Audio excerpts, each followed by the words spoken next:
Hello everyone, we have the news for the week, so let's take a look. Maintenance is normal time as usual. Ending with maintenance this week is the Ibarra side story, the Tenma challenge, Clash of Wills, the Tower investigation, and Dark Reign's crown. So if you haven't finished all that, you have until maintenance to wrap all that up. This is going to be week 3 of Dark Lineage, so we're getting 2 new Neovision units, and log in for that. No premiums, so login shards are in the shop and everything.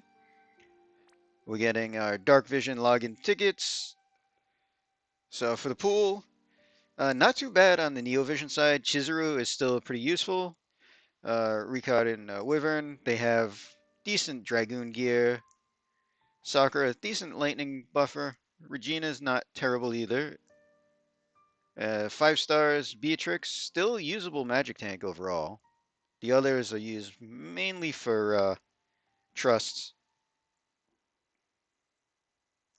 But the usual deal with those, there's a bundle you can buy or just get the login tickets and everything there.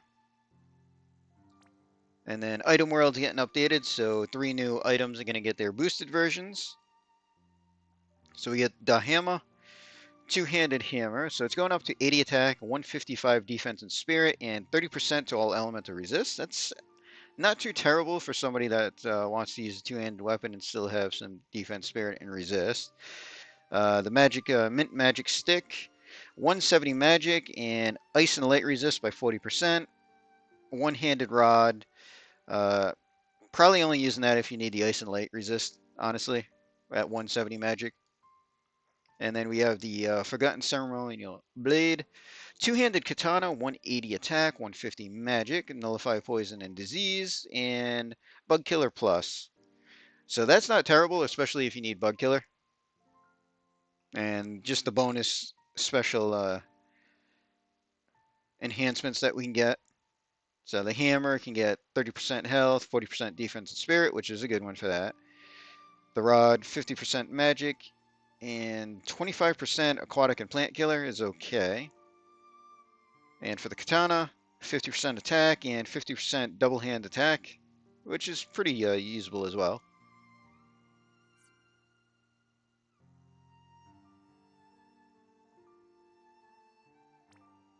And Dark Phoenix and Soul are getting their Master Crown, so they have some updates.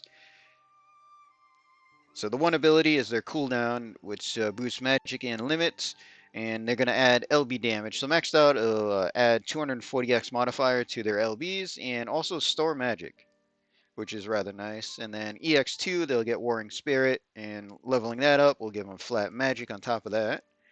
They'll be able to upgrade a couple of spells to +3. EX3, the usual +500 magic there. They'll get leader skill, which should only be 100% attack and magic leader skill there. And a couple of their other skills are getting upgrades, so they're more usable. So like Rain and Fina makes them at least a little bit usable. They're not going to be like super strong against any of the current units, but if you like them, they'll be partly usable. We're getting our bundle for the monthly shard ticket, and that's all there. Just the 2 new units, Frost and Sakura, are getting added and everything there.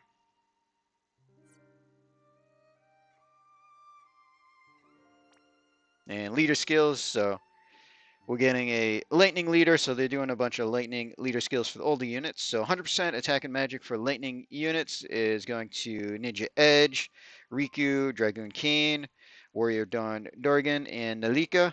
And then Determined Dagger will get 100% defense and spirit to lightning units. So probably we'll see some old fire units get next week if we're going to do week 4 next week with rain.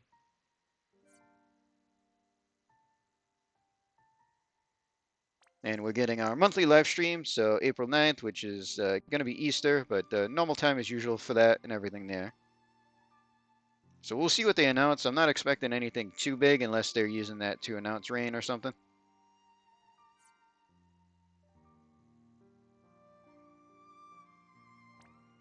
And we have new vision cards. So Frost has one maxed out, 110 attack and magic, and then 75% killers to Bird, Stone, and Demon.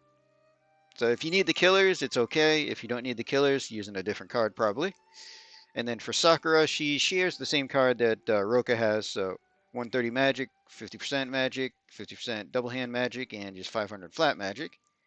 And then we're getting a limited card as well. So they'll have the special step up for the card. So this is 130 attack and magic, 500 attack and magic, and 50% chain damage, which is okay overall. Ability on it to boost Beast Killer and then power up. I'm expecting this to be a 180 Beast Killer, honestly. And then 80% attack and magic, 50% limit damage, and 30% ice resist. Okay card overall, depending on what the Beast Killer is, which I'm really only expecting 180 at the full max if it goes to 2 or 3 turns to fully power that up. But we'll have to wait till the data mine to actually see that.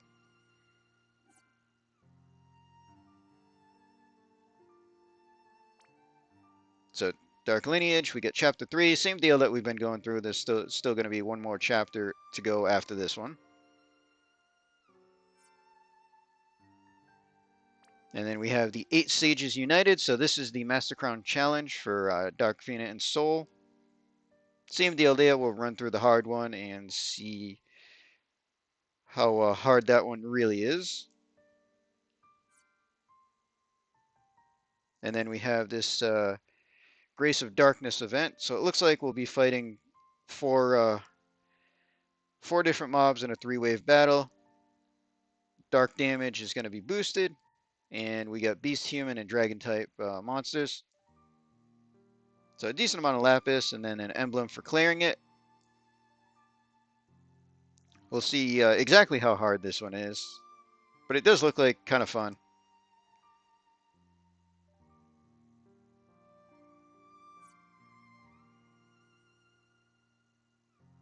And then they have a notice about dark visions, so they listened to the feedback about the last one about not penalizing the people that took in the extra unit.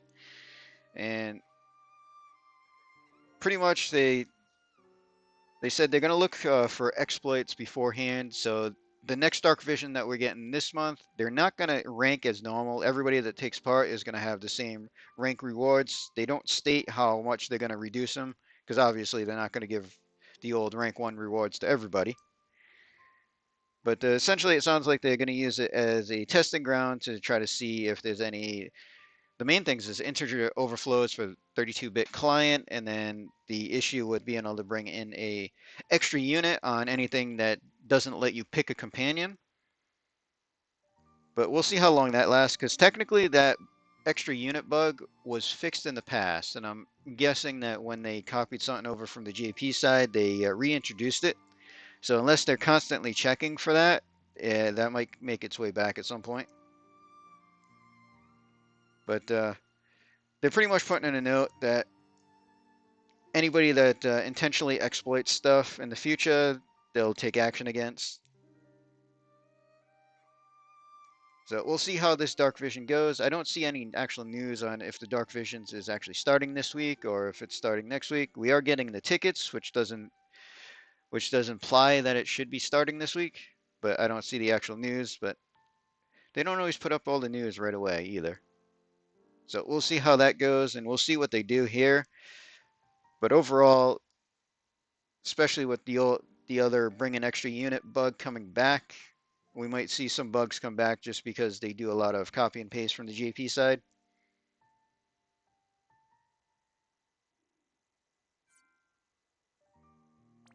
And then we can take a look at the banner. So 2 new units, Frost and Sakura. And they got the special step up to get the card. Tickets are part of the card step up, and you only need 10 to pity one if you want. So we have Frost, Super Limit Burst Unit, Attacker Buffer.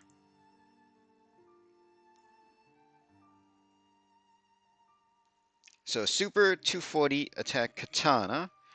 He'll get 1500 attack from it, and everybody else can get 100% true dual wield. So not a bad dual wield katana, although dual wield's still a little bit behind double hand as far as damage. His regular trust materia, 50% human killer and 100% dual wield. And he's got 100% attack and magic for ice or anniversary leader skill. And then we have Sakura, who is a shift unit, although she gets just 3 turns in her shift and then has to wait 2 turns to go back. So her base form is buffer, and shifted form is magic damage. Her super is a bow, 220 magic, 106 attack. She'll get 500 flat magic, and everybody else can get 50% demon and reaper killer off it. So for a magic bow, it's not bad. Regular trust is a spear, 170 magic, 78 attack, 3% mana per turn, and 2 LB. And nothing too special overall on that one. And then her leader skill, 100% attack and magic, 2 lightning or anniversary units. And we can take a look at their kits on the JP side. So first up, we have Frost. So EX2, he does get the single target ice boost, building up over 3 turns to 100%. EX3, we get 160 human killer. Usual LB fill everybody gets. 150 bolting. Move to one enemy is just chain fodder with nothing getting real damage out of that. Cooldown. So 45% ice boost to the party, 300 attack and magic, 300 limit damage, and a 30% ice field. So that is actually pretty useful. Cooldown, one use every 6 turns. You get 5 turns out of the field, only 3 turns out of the buffs though. So you can't keep that up all the time, but he does have 250 attack and magic and 200% LB damage that he can put up all the time. 150 Dark Locked Mirror move, 250 Ice Mirror with a 120 Ice and Peril. Obviously, being Frost, Ice is his better element. So if you want to use them as chaining damage, that's pretty much what you use in there. Standard with all units that we get now is decent selection of killers. He does have some double hand. He does have dual wield stuff, as he's mainly focused as dual wield. And his chain cap is not tied to dual wield, so you can build him as double hand and still get the chain cap in the kit, which is very nice. He can imbue the party with ice with 35% boost. And then for limit burst, 24 hits, so it should be triple mirror frames. We get 120 ice down with a 200x modifier on the base. And in the shift, the super, 25% katana down with 130 ice, and then 330 on the damage. So obviously his super limit is his biggest damage for burst. I mean, overall, he's an okay unit. If you really like him, he's usable. I don't see him as anything really to chase too much. And then we have Sakura. So her base form gets a lot of the stuff that we see on all the Sakuras we have now. So EX2, she gets the one target lightning boost move over 3 turns, 200%. EX3 is 160 demon killer. She's got 250 magic that she can put up. Resist all status ailments. Imbue lightning with a little boost and elemental resist there. And then she's got the add lightning with the 40 LB fill, which takes 40 of her LB crystals. Mitigate damage 50%. She's got 2 cooldowns, 250 fairy or bird killer. So like Sylvie, but she doesn't do the 150 buff to everybody else. So you can only buff one person with the 250 for your burst turn. And then she does have 125 demon and fairy combined killer that she can cast all the time, and a 250 attack there. She can put up the negative 50% lightning field, and she can evoke any Esper in the party, so she doesn't need Ramu on her to do it. She gets 200x modifier to some of her spells.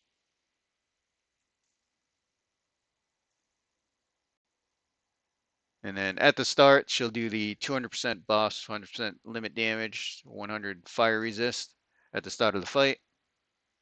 As far as spells, usual lightning spells there, which all get the 200x modifier, and then she's got protect and shell as well.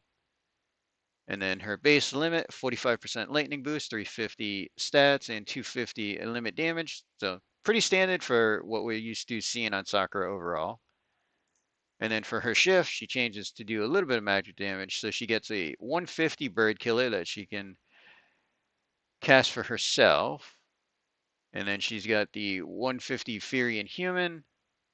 And she's got 250 cooldowns for the bird and fairy that she can cast on anybody. And then she's got her boost moves, so 50 lightning boost, 160 LB modifier, and 300% magic store. Can still put up the negative field in shift mode, decent amount of killers. Same lightning moves. And then her shifted limit burst, so bolting frames, 30% bow down, and 250x lightning lock magic damage. So she can add the 160 on top of that. So that's 410 modifier limit. So not too bad overall. She should be able to do quite a bit more damage than the other Sakuras we have, and she still has pretty much all the support that the older Sakuras have. So not bad overall on her. Just have to keep in mind that this is week 3. We do have a week 4, which we should see Scarlet Rain, I believe, and he's the big Fire and Brave Exvius leader. As far as pulling goes, my main plan is just to use EX tickets myself. As far as the card, as long as it's not like a 250 plus killer, which I'm not expecting, I'll be skipping the card. But we'll see what the data mine on that. And anybody that does decide to pull, good luck to you. That's pretty much all we have, so we're going to end this video here. Hope everybody enjoyed.